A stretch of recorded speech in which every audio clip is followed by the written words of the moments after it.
Hey everyone, it's Lexie. So we are officially halfway through the year of 2024, which is crazy. I feel like just so much has happened within these 6 months, with like starting a postdoc, moving to Montreal, moving back home, buying a house, like all these things. So it's been pretty crazy, and I think the second half will be crazy because I get married in December. So it's gonna be a crazy year. So it was crazy. It was fun to look back at all of the books that I have read so far, and I feel like my reading has kind of been just kind of fluctuating because I've been fairly busy with the work and school and moving and like all these things. So my reading kind of has fluctuated kind of month to month. But despite that, I have read kind of overall really good books, which I'm excited to share with you. So this is based on the mid-year book freakout tag. And so without further ado, let's get started. So the first question is the best book that you've read so far this year. And I think this has to go with a recent read, and it is Codenamed Helene by Ariel Lawhon. I cannot say the last name of this one, but this one really took me by surprise. It was one that has been on my TBR for a while, and I just decided to go and pick it up. And I'm excited I did because I really ended up loving it. Like, it was a 4.5 out of 5 stars. It was the highest, like one of the highest rated books of this year, and I really enjoyed it. Basically, it follows this real life woman who ended up working with the British kind of like spy agency during World War II, and she gets sent to France to help the French resistance get access to like proper training for the people that are joining, like weapons, like all those type of things. And it follows her story, and it was a really incredible read, and it was really inspiring to read about this woman. And I feel like a lot of history in particular focuses on like what the men were going through, and so it was kind of nice to read about this kind of forgotten war hero, which I really enjoyed. It's kind of like inspired me to read more historical fiction again, because that used to be predominantly what I used to read before starting BookTube. I used to read historical fiction and like murder mysteries, and so it was kind of good to get back to my roots, and this one I really enjoyed and I highly recommend. Second question is the best sequel that you read this year, and just based on my ratings, it is The Running Grave by Robert Galbraith. This was the newest release that came out last year that I ended up reading while I was in Montreal, and I could not put it down. Like, it was quite a chonker of a book. Like, it was, I would say, close to 1,000 pages. Like, it was fairly big, and I finished it within like a week or so. Like, I could not put it down. This one follows Strike and Robin, who are approached by this family whose son has joined a cult, like a religious cult, and so Robin goes undercover trying to, you know, figure out what is going on. And I think just like from a psychology like perspective, cults really freak me out, especially religious cults. I think religion in general is something that I have never been a fan of, and it does worry me. And so it kind of combined that fear, and just the fear that I had for Robin being undercover and being in these situations was really, really stressful, and it was just a lot of fun. And I think this one really kind of is setting up the stage for the next book to really focus on Robin and Cormoran's relationship. So I'm excited to see what's had in store. But this one, like I said, it was a chonker, but I flew through it. It was a very quick read, and it was definitely a lot of fun. Next is a new release that you haven't read yet, and I guess this is kind of cheating because it comes out the day that I am filming this, and it is The Briar Club by Kate Quinn. This is her newest release that I think takes place in the 1950s, following women who live in a boarding house, and then there's kind of some mystery that's going on. I don't really want to know too much about it, but I've been really good. All the books that I've bought this year, minus one, have been new releases, and I've read them all, so I feel very good. I've been like really good at kind of staying up with the books that I've been buying.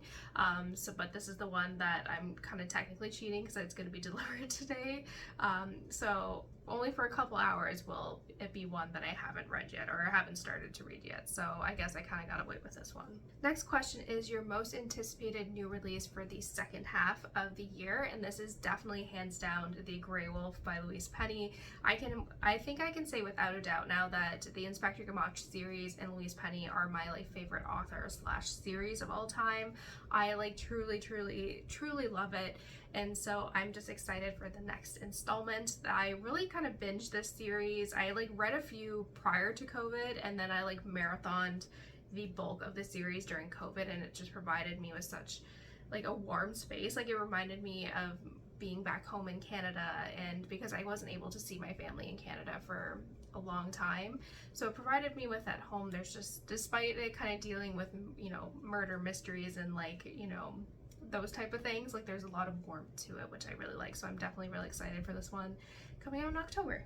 The biggest disappointment has to go to 21 Lessons for the 21st Century, and I think this is just an author, as I've gotten older and I've become a little bit more educated. I have gotten a degree in anthropology since I read his like other works, and I think this is just an author that I don't mesh with. I think especially with this one, and I think this is an issue that I had with Sapiens as well, is that he's kind of saying the same thing over and over and over again, and this one was no different. And I kind of disagree with a lot of, especially looking back at Sapiens now, I disagree with a lot of his like arguments and things that he's doing, and a lot of like very respected anthropologists have kind of argued with him as well. So I think this is just an author that I just, from going forward, won't read from. So it's disappointing because I do think those topics can be interesting, especially because they have reached such a big audience, but I think they're slightly inaccurate. The biggest surprise definitely has to be The Serpent and the Wings of Night by Chris Broadbent, and this was one that I got from the library because I was not sure if it would be one that I would like or not. And so what I've been especially doing this year is I've been reading a lot more library books,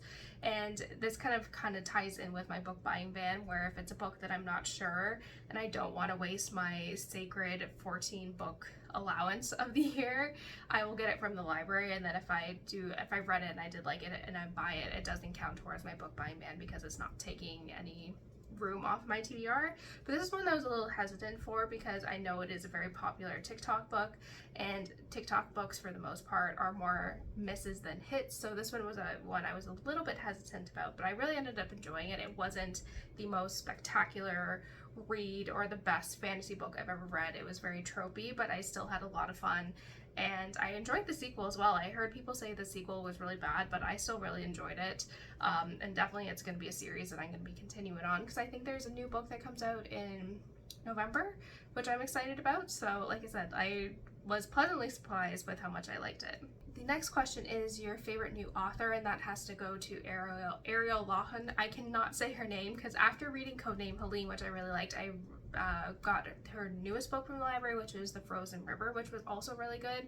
So she is just definitely a historical fiction writer that is definitely become on my radar.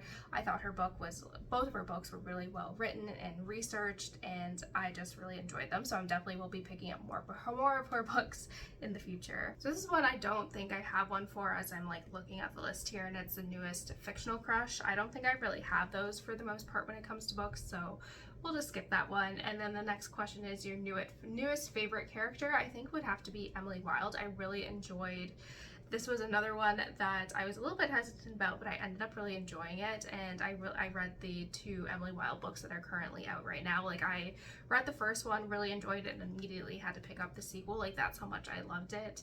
And I think she's really quirky, and as someone who has like a PhD and does research, I really enjoyed her kind of frustrations, and I thought this book did a really good like balance between kind of fantasy. It kind of reminded me of like Spiderwick or Holly Black type fae worlds with a very like cute romance, that it wasn't spicy.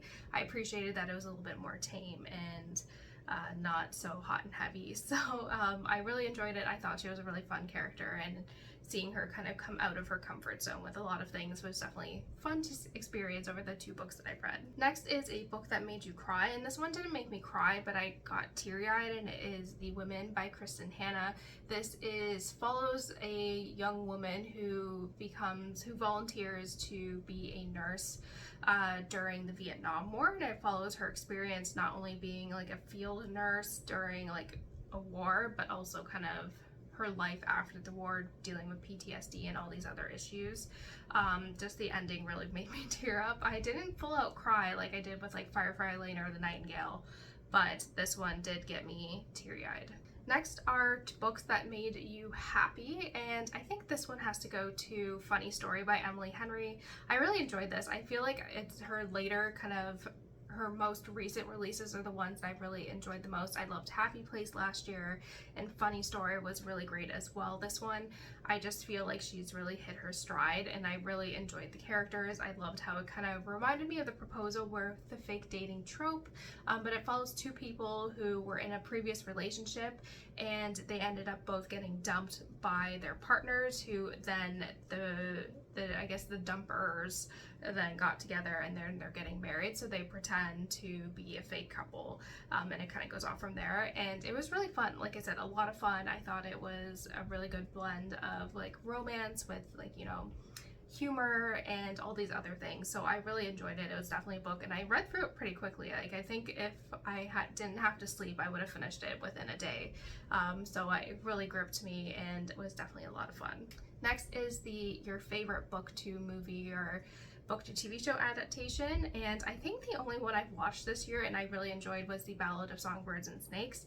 I saw like the first half of the movie when I was flying from Montreal to Chicago for a conference, and I then got the DVD, and then we watched the full movie with my parents and my fiance, and I really enjoyed it. I'm excited for the Haymitch prequel that's coming out. I feel like even the book too and the movie, I think, did a really good job at expanding the characters and staying true to the storyline. You can tell this filmmaking group really understands the Hunger Games world and like the themes. So like I said, I really enjoyed it, and it makes me excited for, I guess, the movie that comes out in a couple years based off the Haymitch book. So I'm back in my Hunger Games era. The second to last question is the most beautiful book that you bought so far, and it definitely has to be the two Emily Wilde books. These ones are just really beautiful, and even the one for like the new one that comes out next year are just beautiful. I just love, also too, I appreciate how they're hardbacks without like a dust jacket. They're just kind of like a straight hardback, and they're kind of slightly squishy. Like, they're really great. I love these covers, and they're kind of like retro old school, but also give like the folklore-y vibes. I'm really loving it. And lastly, these are books that you want to read by the end of the year, and I'm just looking at my list here, and there are three that are kind of on my list that I definitely want to get to this year, but I'm holding out for kind of the fall and winter months, just because I think they kind of fit better with it. I definitely want to get into Robin Hobb. I've heard so many great people gush about her, so I'm really excited to go in and start reading the Assassin's Apprentice, and then that will make a series that I perhaps will binge next year, because I think most of the books, or all the books, are out within like the series world, which is fun. I do want to read For the Wolf and also The Shadow of the Wind. So I definitely, those are the kind of the ones that I've been holding out reading that I do want to read this year, but I've been kind of waiting for the kind of fall winter vibes to pick these ones up. So that's it, guys. Thank you so much for watching. I hope you enjoyed this video. Let me know in the comments below what some of the best and worst books that you've read this year were, and all of that fun stuff. So yeah, thank you guys so much for watching. Don't forget to give this video a thumbs up, and I will see you guys next time. Bye, guys.